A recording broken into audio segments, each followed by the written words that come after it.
Hello, আসসালামু আলাইকুম everyone, this is miss জানা। Welcome back to my channel. আজকে সকালে ব্রেড টোস্ট এগ দিয়ে বাটার দিয়ে নাস্তাটা করে নিয়েছি।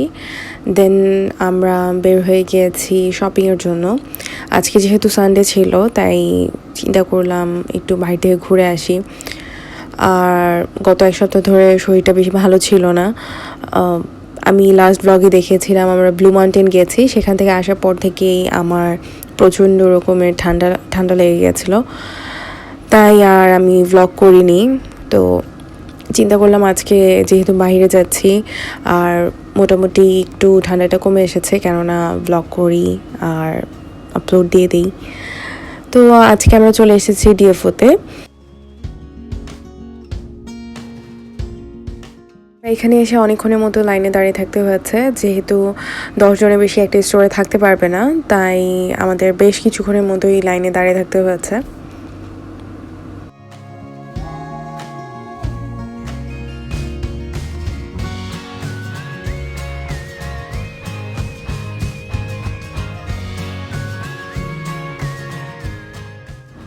এখন আমরা যে স্টোরটা আছি, এই স্টোরটা বেসিক্যালি সব ছেলেদের clothing, like formal wire, casual wire সব কিছুই।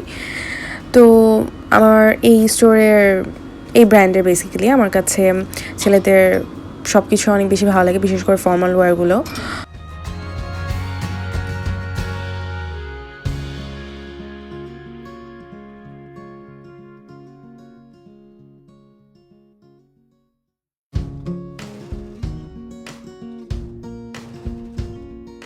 আমার কাছে এই স্যুটটা অনেক ভালো লেগেছে। এটা ছিল মেবি $400, এটা থেকে এখন 200 হয়েছে, আর ফার্দার এটার উপর 30% ডিসকাউন্ট ছিল। সো হিউজ সেল ছিল সব কিছুতেই।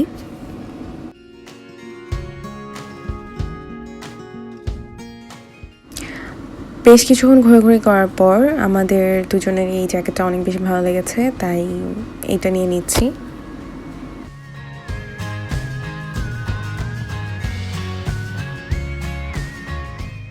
আর অ্যাজ ইউজুয়ালি প্রতিবার শপিংয়ে আসলেই আমার এই বেসিক কিছু কিছু স্টোরে ঢোকা হয়। আমি অন্যান্য আগে অনেক ভিডিওতেই দেখেছি। তো এখন চলে এসেছি কোলেতে। এখান থেকে দেন মাইকেল করে এসে পড়েছি। এখানকার ব্যাগগুলো অনেক ভালো লাগে আমার কাছে।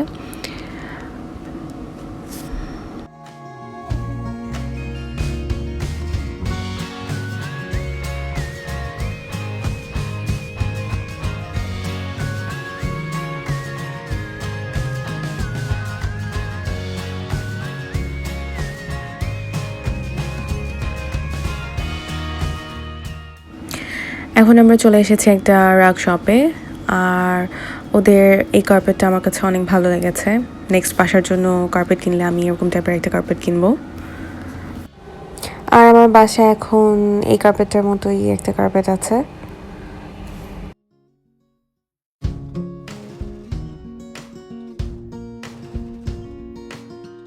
শপিং শেষ করে এখন আমরা চিন্তা করলাম লাঞ্চ করব। লাঞ্চ করতে চলে এসেছি ল্যাকাম্বায়। আর সিডনিতে ল্যাকাম্বা এরিয়াটাকে বাঙালি এরিয়া বলা হয়, বিকজ এখানে বাঙালিরা বেশি থাকে, অ্যান্ড বাঙালি যত গ্রোসারি স্টোরগুলো আছে সব এখানেই আছে। দেন আজকে আমরা খাবো হচ্ছে মান্দি। বড় একটা ডিশে দেয়, তাই দেখা যায় ওয়ান সার্ভ দুজন খেয়ে নেওয়া যায় খুব ভালো করে। আর তাদের একটা কমপ্লিমেন্টারি টিও ছিল। আমি ভেবেছিলাম এটা খুব বেশি ভালো হবে না, বাট এটা অনেক বেশি ভালো ছিল, যেটা আমরা বাঙালিরা বলি রং চা, কাইন্ড অফ ওরকম ছিল। তো ওখান থেকে আমরা এখন চলে যাচ্ছি আইকিয়াতে। বাসার জন্য টুকটাক কিছু কিনবো চিন্তা করেছি। আইকিয়া হলো এমন একটা স্টোর যেটাতে একটা বাসা সাজানোর জন্য A to Z সব কিছু আছে, কিচেন ইকুইপমেন্টস থেকে শুরু করে ইলেকট্রনিক্স, ফার্নিচার, এভরিথিং।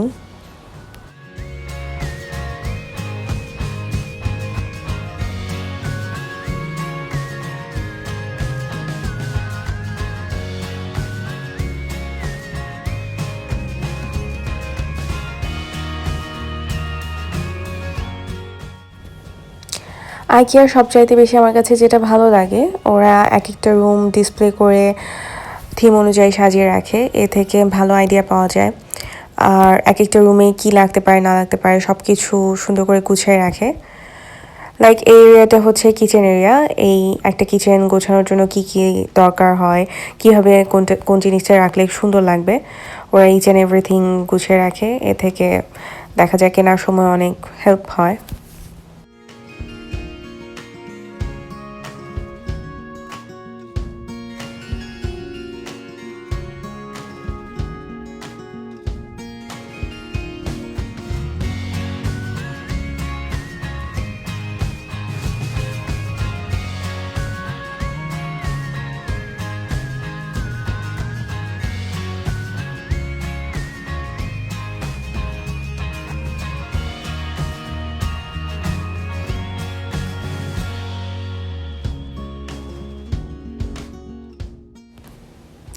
আমার কাছে এদের এই আউটডোর লাউঞ্জের আইডিয়াটা খুব বেশি সুন্দর লেগেছে।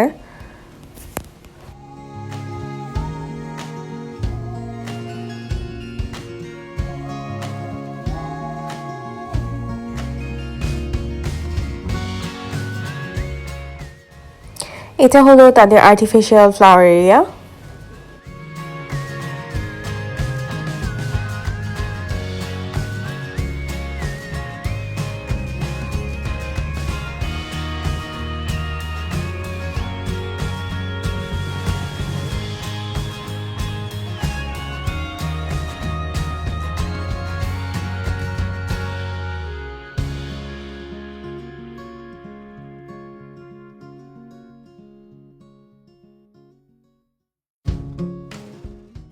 এটা হচ্ছে তারা একটা স্টাডি রুমের থিম করেছে।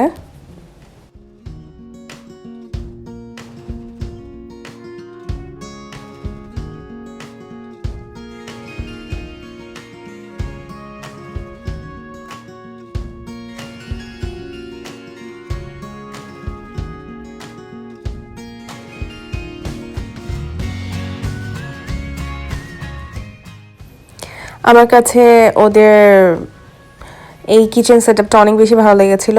আর তারা দেখা যায় এমনভাবে ডেকোরেট করে দ্যাট আপনার রুমটা কত বড় হলে আপনি কীভাবে সাজাতে পারবেন, যদি ছোট কিচেন হয় সেটাকেও কীভাবে সুন্দর করে গোছানো যায়, বড় কিচেনকেও কীভাবে গোছানো যায়, সব কিছুরই একটা সেটআপ দেওয়া আছে। তাহলে দেখা যায় ওটা দেখেই ভালো একটা আইডিয়া নিয়ে নেওয়া যায়।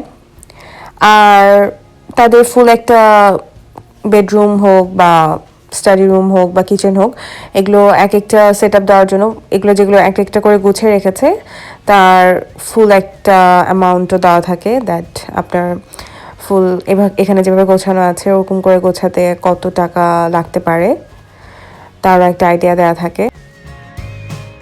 আর এই জন্যই দেখা যায় যারা নতুন করে বাসা গোছাচ্ছে তাদের জন্য এখানে এসে কেনাকাটা করাটা অনেক হেল্পফুল হয়।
আর এই স্টোরের এন্ট্রিওয়ে আর এক্সিটওয়ে একটাই।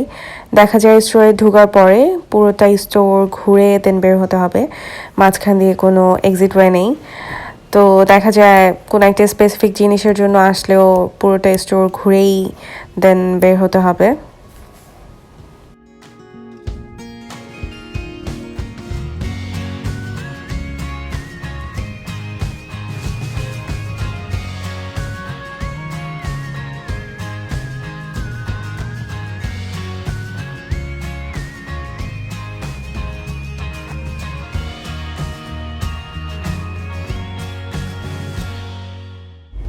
ঘুরতে ঘুরতে এখন আমরা স্টোরটা প্রায় অলমোস্ট সেই জায়গায় চলে এসেছি।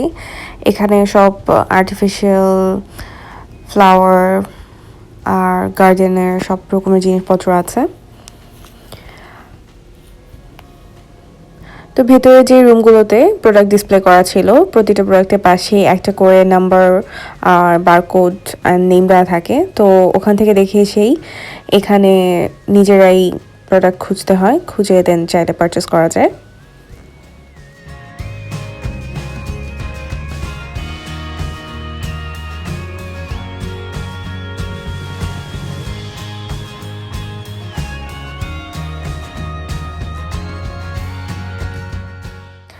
তো আমরা এখন চেক আউট করে বাসার জন্য রওনা দিয়ে দিব।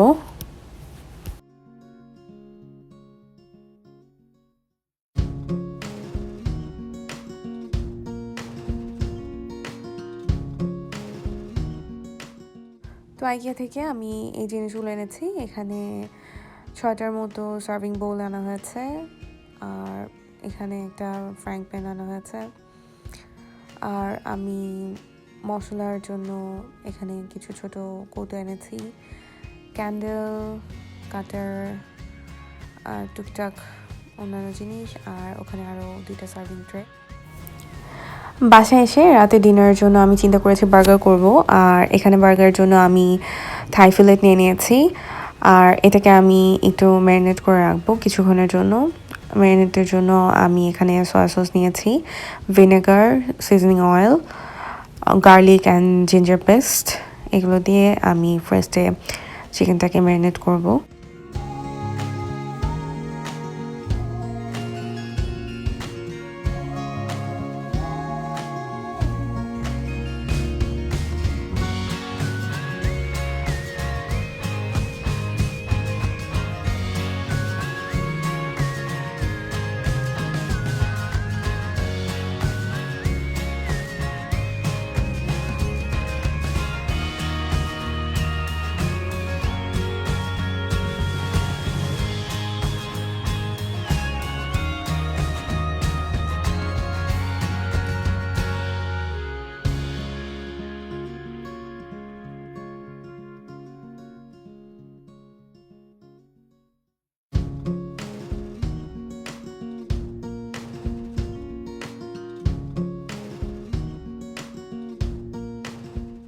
এখানে আমি চালের গুঁড়োর সাথে একটু কর্নফ্লাওয়ার মিক্স করে নিয়েছি চিকেনটার উপর একটা ক্রিস্পি কোটিং দেওয়ার জন্য।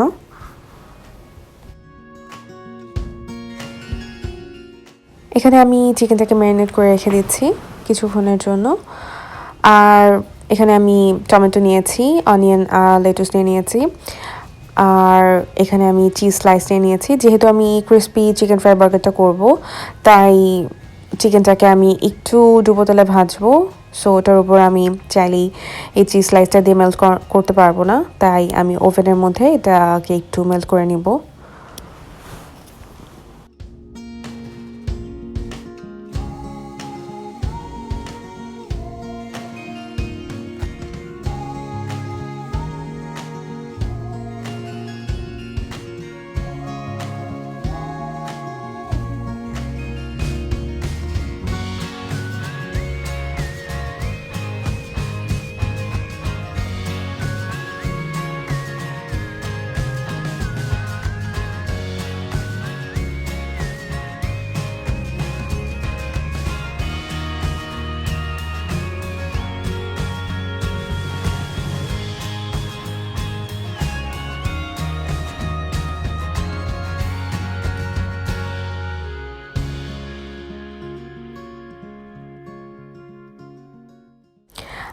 তো আমি এখানে আমার চিকেন ফ্রাইটা করে নিচ্ছি।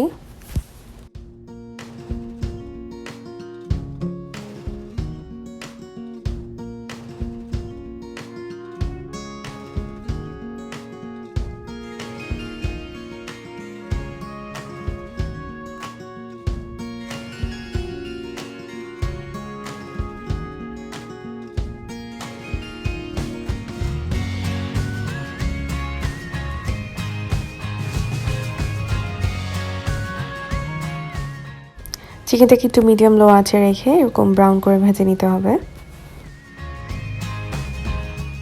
আর আমি এখানে কিছু পটেটো চিপসও ভেজে নিচ্ছি।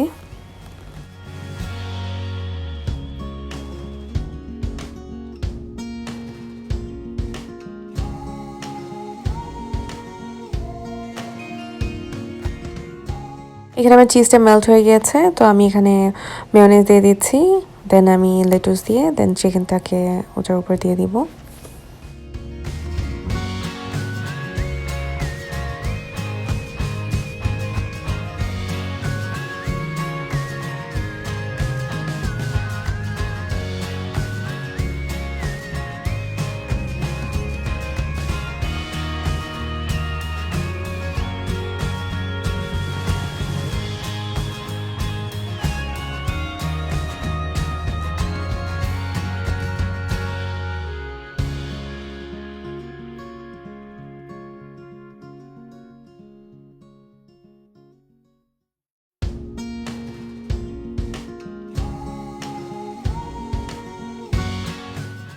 তো এই তো আমার বার্গার হয়ে গিয়েছে, আর ওখানে আমার চিপসটাও ভাজা হয়ে গিয়েছে।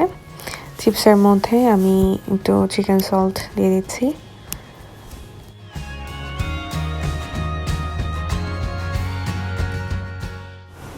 তো আপনারা আজকে এই পর্যন্তই। সবাই দোয়া করবেন, ভালো থাকবেন, আমার চ্যানেলে লাইক, কমেন্ট, সাবস্ক্রাইব করবেন।